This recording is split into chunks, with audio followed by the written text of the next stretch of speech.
자, 얼마 전에 한국 드라마 중에 넷플릭스에서 1등을 오랫동안 했던 드라마가 있습니다. 아마 여러분들이 뉴스를 통해서도 많이 들어보셨을 텐데 그 제목이 오징어 게임입니다.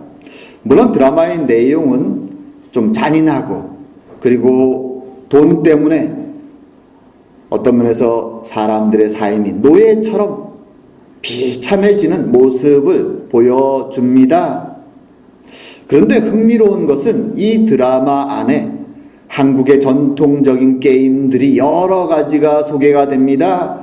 그리고 그 게임을 지금 전 세계 사람들이 따라한다고 말하죠. 거기에는 그런 게임들이 있습니다. 제가 어릴 때 아주 많이 했던 게임인데 모르겠어요. 저희 성도님들도 어린 시절에 했던 게임일 수도 있을 것입니다. 거기에 그런 게 있죠. 무궁화꽃이 피었습니다 게임. 뭐 다 아시죠? 이거는 뽑기 게임, 또 구슬치기, 그리고 오징어 게임, 이런 것들이 그 드라마에 나와서 그것을 보는 좀 장년층 이상 되는 분들은 어린 시절의 향수를 많이 느끼게 되는 그런 드라마이기도 합니다. 특별히 여기서 오징어 게임은 특별히 남자아이들이 아주 많이 하는 게임이죠. 두 팀으로 나눠서 공격하는 팀이 있고 수비하는 팀이 있습니다. 여기서 공격하는 팀 역할을 많이 하게 되는데 거기에 보면 유형들이 있죠. 유형들이. 공격하는 팀은 목적지까지 가야만 되고 수비하는 팀은 그들을 막아내야 되는 것이죠. 그런데 이 공격하는 팀에 속한 사람들의 유형이 있습니다. 한 유형은 게임을 잘 하지 못하는 사람들이죠. 그래서 어리버리하다가 금방 게임이 시작하면 얼마 안 돼 죽습니다. 그런 친구들은. 자, 그리고 한 부류는 게임을 잘 압니다. 하지만 자신의 이익 때문에 섣불리 게임에 들어가지 않습니다. 오징어 그 틀 밖에서 우리 깨금발이라고 그러죠. 깨금발을 뛰면서 때가 될 때까지 계속 기다리는 사람들이 있습니다. 하지만 또 어떤 부류는 게임을 잘 알고 자신감도 있죠. 그래서 자신의 팀의 승리를 위해서 앞장서는 것이죠. 행동대장처럼. 물론 앞장선 사람이 가장 위험합니다.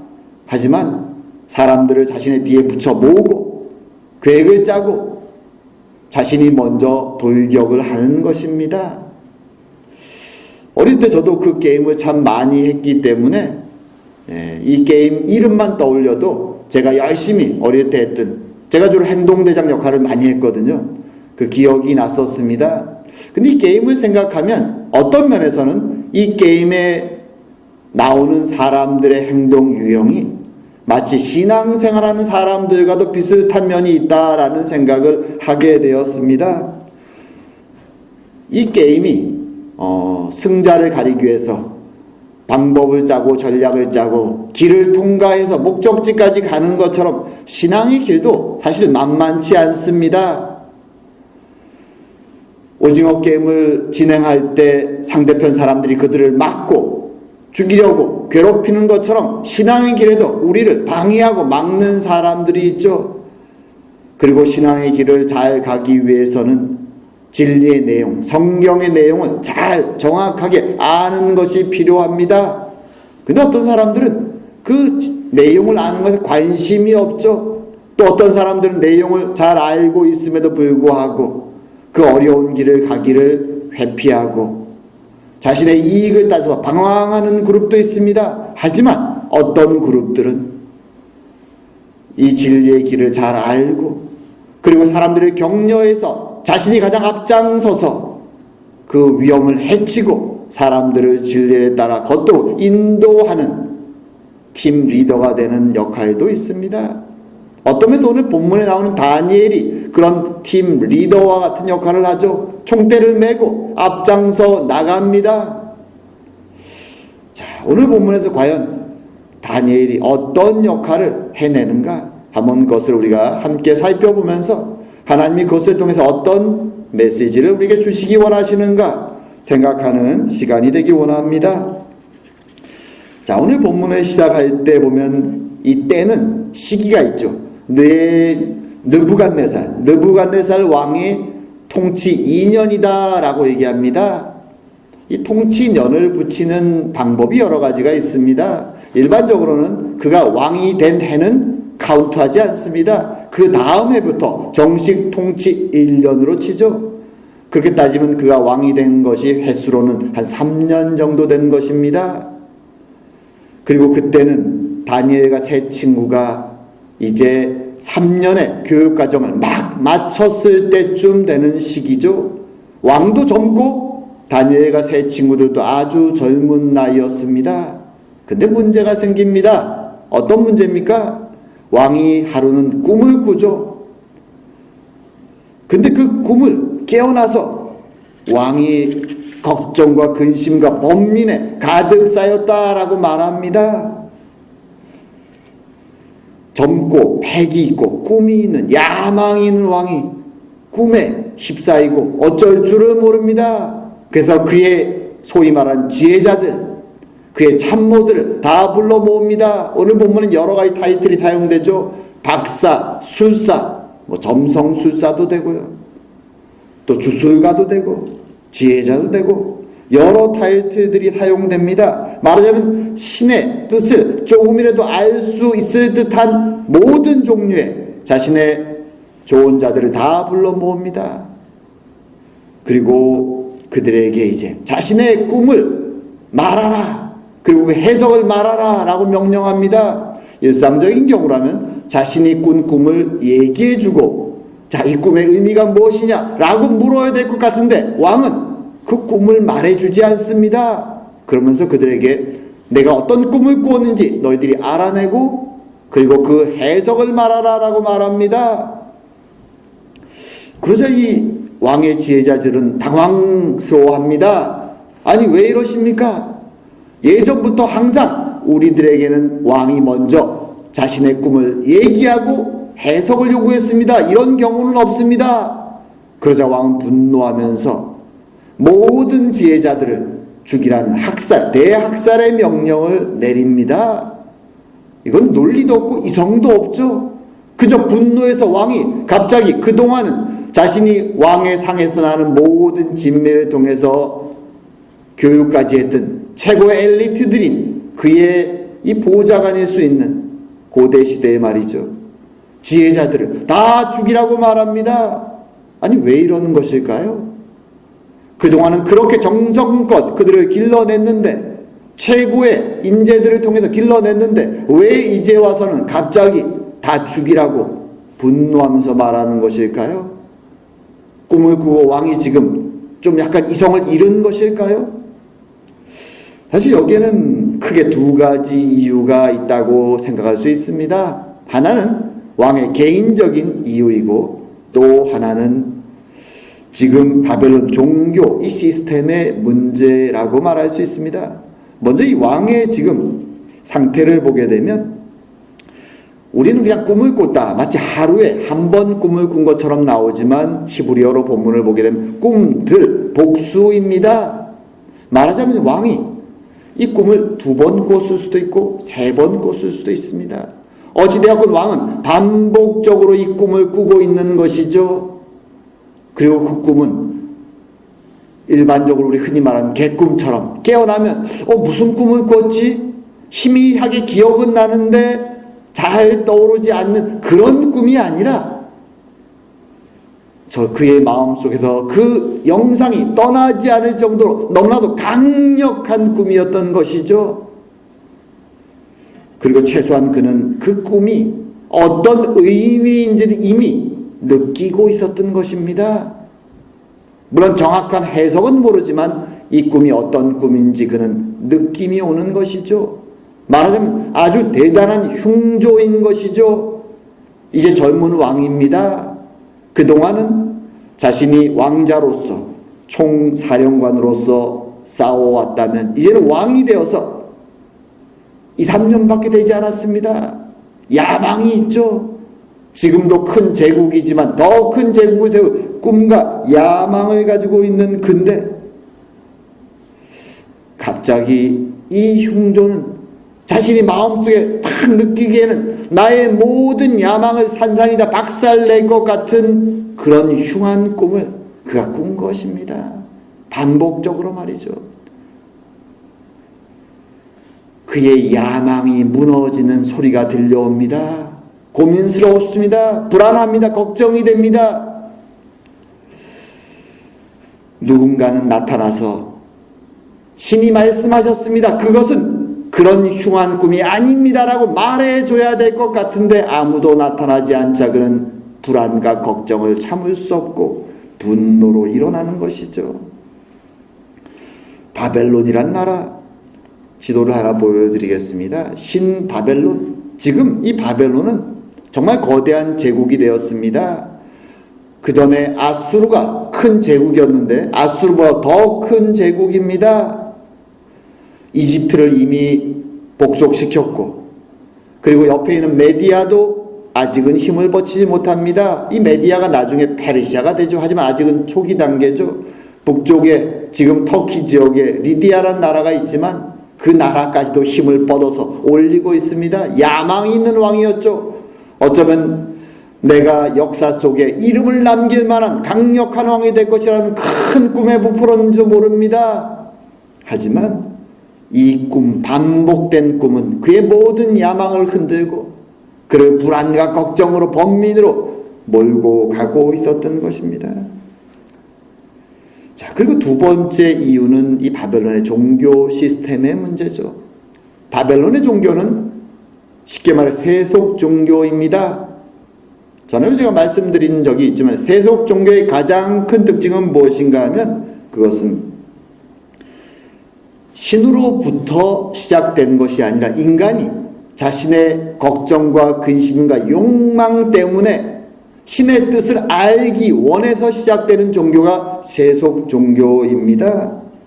대표적으로 전쟁이나 또는 왕조가 바뀔 때 열심히 신의 뜻을 구합니다. 그 신의 뜻이 맞든 안 맞든 것은 중요하지 않습니다. 신의 뜻이 자신들을 서포트한다는 것을 사람들에게 발표를 해야 되는 것이죠. 그래서 사실 정성 들여서 똑똑한 수재들을 길러내는 것입니다. 지혜자로 키워내는 것이죠. 한마디로 말하면 세속 종교는 인간의 욕망에 기초한 종교입니다. 그래서 왕이 문제가 있어서 사람들을 불러 모으고 자신들의 지혜자들에게 묻죠. 이것은 어떻게 하면 좋겠냐? 그럼 지혜자들은 자신들의 그동안 공부한 학적인 내용과 주술에 대한 내용들이죠. 그리고 경험과 지식과 여러 가지를 동원해서 점을 칩니다. 하늘을 보고 짐승을 죽이고 피를 흘리면서 여러 가지 방법을 통해서 신의 뜻의 끝자락이라도 발견하려고 몸부림을 치죠. 그리고 그 결과를 대부분은 왕이 원하는 쪽으로 발표를 합니다. 신이 원하십니다. 신께서 말씀하셨습니다. 승리를 주실 것입니다. 라고 외쳐줍니다.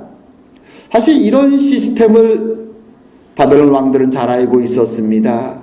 그러기에 자신이 필요하기 때문에 막대한 돈을 들여서 수재들을 길러내지만 그럼에도 불구하고 한편에는 그래 저들은 내가 원하는 것을 결국 서포트해주는 백성들에게 보이기 위한 존재들이야 라는, 실제로 그들의 결론은 신의 뜻이 아니라 나의 뜻이야 라는 그들의 판단에 대한 신적 결론이라는 것에 대한 불신이 사실은 있었던 것이죠.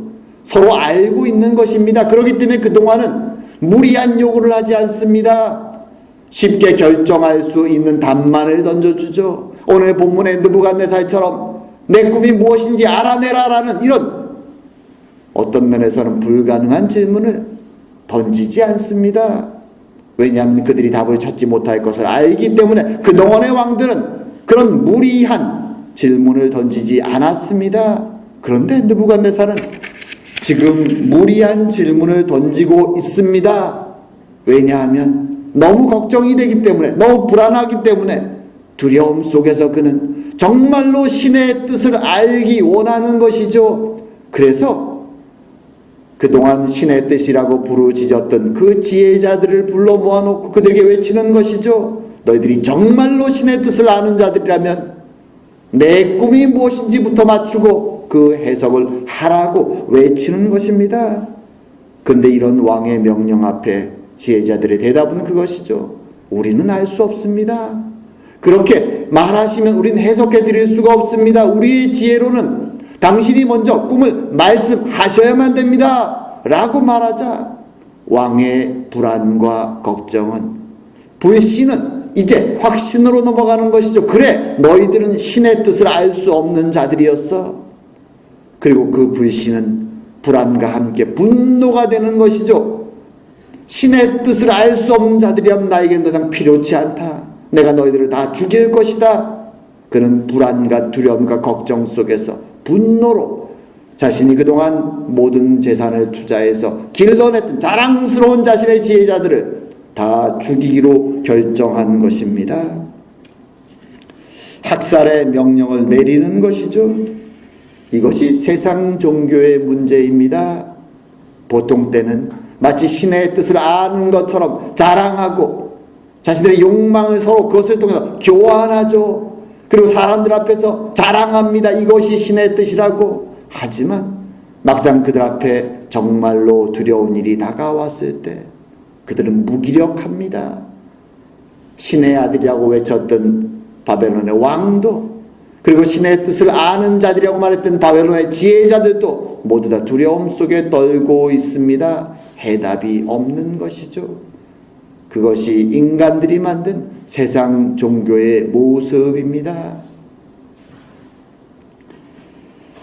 하지만 오늘 이 왕궁 속에는 신의 뜻을 알 수 있는 사람들이 존재했죠. 바로 다니엘과 세 친구들입니다. 그들은 바벨론에 거하지만 바벨론의 지혜자들로 임명되었지만 바벨론의 신을 믿는 자들이 아니라 이스라엘의 하나님 여호와를 믿는 사람들이었습니다. 이방 종교의 시작점, 그것은 아까도 말했듯이 인간이 필요해서 신의 뜻을 찾아가는 것이죠. 하지만 이스라엘의 하나님은 그가 먼저 그의 백성을 구원하시기 위해서 믿음의 조상들을 찾아오셨습니다. 그리고 그들에게 친히 약속을 주셨고 언약을 체결해 주셨습니다. 그의 목숨을 걸고 피 흘림의 언약을 체결해 주셨습니다. 그리고 그들이 욕망을 따라 잘못된 길을 걸어갈 때 책망하시고 다시 진리의 길, 언약의 길, 생명의 길로 그들을 인도해 주신 분이 바로 하나님이시고 여호와시고 계시의 모든 신비를 아시는, 모든 비밀을 아시는 바로 하나님이신 것이죠. 바로 그 하나님을 믿는 사람들, 그들이 다니엘과 세 친구들이었습니다. 물론 이렇게 하나님의 진리를 알고 있다고 해서 지금 눈앞에 펼쳐진 일은 참 두려운 일이죠. 왕이 이미 모든 지혜자들을 죽이라는 학살 명령을 내렸습니다. 그 명령을 수행하는 근위대장도 당황스럽습니다. 하지만 해야만 되는 것이죠. 두렵고 떨리는 이 상황 속에서 아마 많은 지혜자들은 더 이상 살 길이 없기에 탈출하기 위해서 몸부림쳤을지도 모릅니다.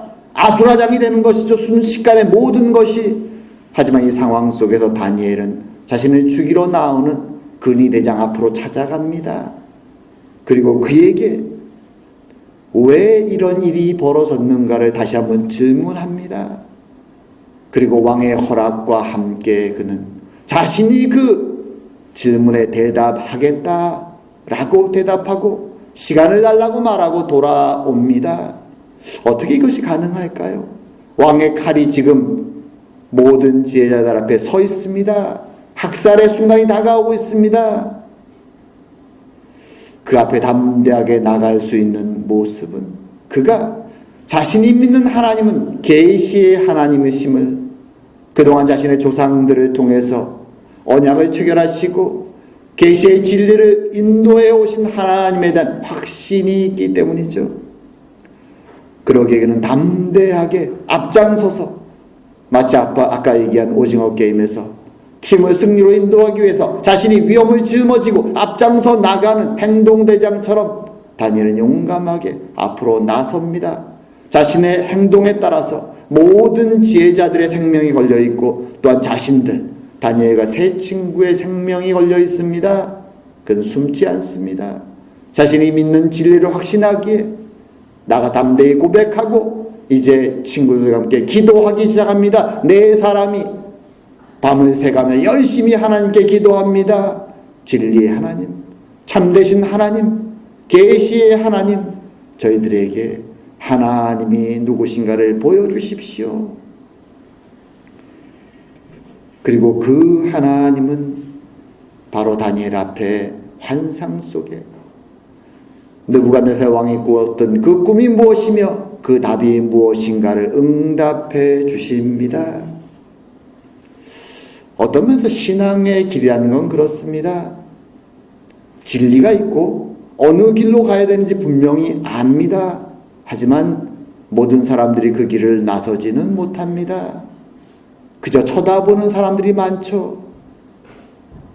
뭔가 좀 더 쉬운 기회가 오지 않을까 기다리는 사람도 많습니다.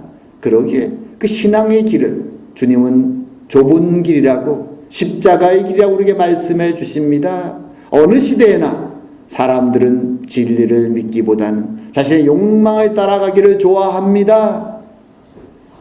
그러기에 진리의 길을 걸어가는 사람은 그 길이 생명의 길이라는 알매도 불구하고 걸어가는 것이 쉽지 않습니다. 용기가 있어야 되는 것이죠. 담대함과 확신이 있어야 되는 것입니다.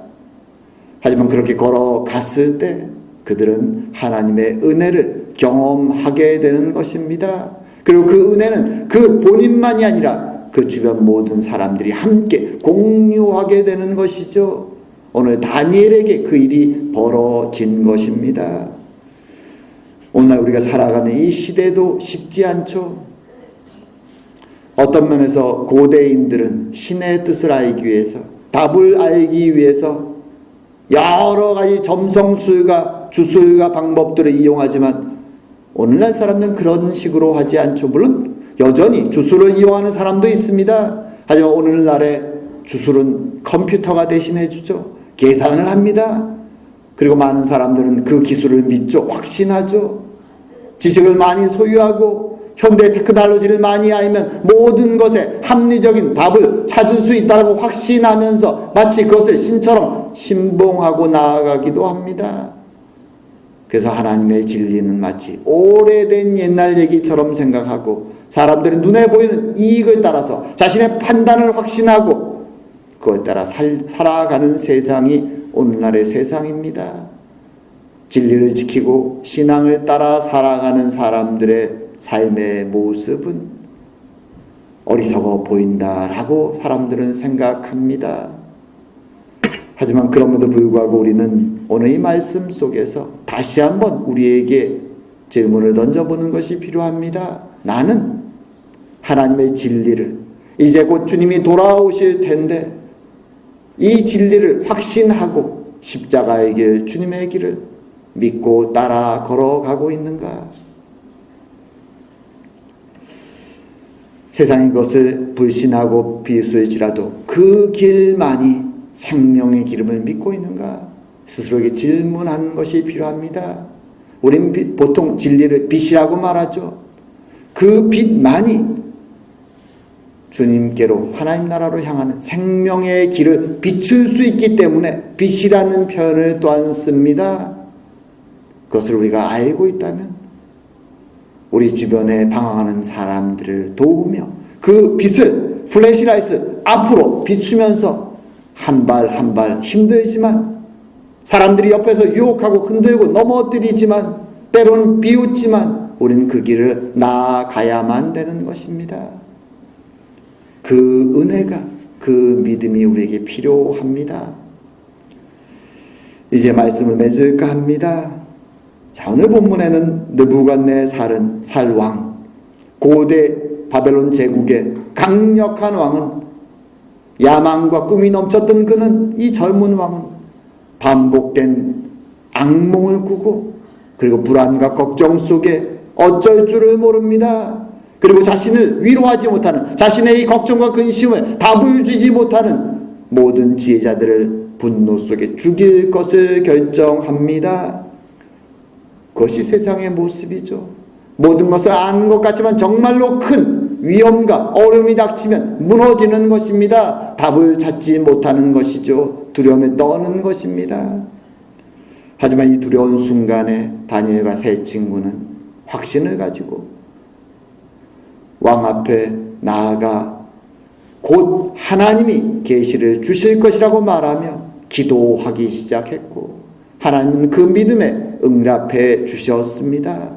그리고 그들에게 구원을 주셨고 참된 신이 누구신가를 이방 땅 바벨론에 드러내셨습니다. 이스라엘 하나님 여호와만이 참된 하나님이심을 증명해 보이신 것입니다. 오늘날 우리가 살고 있는 세상도 어렵습니다. 하나님의 진리가 아닌 다른 종류의 진리 비슷해 보이는 지식들이 넘쳐납니다. 그리고 여전히 옛날에 잘못된 주술적인 지식도 넘쳐납니다. 사람들을 유혹합니다. 흔들어 놓습니다. 하지만 이 혼란과 유혹의 시대 속에서 우리는 여전히 하나님의 생명의 진리가 무엇인가를 확신하며, 그리고 그 진리만이 참된 생명의 길을 비추는 플래시라이트이 된다는 것을 확신하며 사람들을 격려하고 이 길을 함께 나아가야 되는 것입니다. 그럴 때 우리는 주님의 때에 돌아오신 주님을 만나고 함께 감사와 기쁨과 은혜를 누리게 될 것입니다. 참으로 그런 은혜가 우리 모두에게 함께하기를 주의 이름으로 축원합니다. 기도드리겠습니다. 사랑과 은혜의 하나님 아버지, 그 옛날 바벨론의 자랑들이 하나님이 주신 그 꿈 앞에서 다 무너져버리고 두려움과 불안과 걱정에 휩싸였습니다. 하지만 하나님의 사람들은 그 앞에서 목숨의 두려움 앞에서 흔들림 없는 믿음의 모습으로 하나님의 살아계심을, 영광을 드러내는 것을 보았습니다. 주님, 이 시대는 참으로 현대의 기술과 지식과 자랑으로 우리를 휩쓸고 유혹하고 있습니다. 세상의 부유함과 화려함과 아름다움으로 마치 지금이 유토피아인 것처럼 우리를 유혹하고 있습니다. 그리고 그것을 자랑하고 있습니다. 주님, 이 세상 앞에서 우리의 눈을 세상으로 향하지 않게 하여 주시고 하나님께 향하게 하여 주시오며, 우리에게 주신 진리의 말씀을 가지고 그것이 생명의 비침을 기억하며 형제 자매들이 함께 손을 붙잡고 주님의 인도하심을 따라 이 길을 담대하게 걸어가는, 그래 우리를 찾아오시는 주님을 만나 감사와 기쁨과 감격의 은혜를 누리는 저희가 다 될 수 있도록 주님 은혜 내려 주시옵소서. 오늘도 함께 하시고 은혜 주심을 감사드리오며 모든 말씀 예수님 이름으로 기도드립니다. 아멘.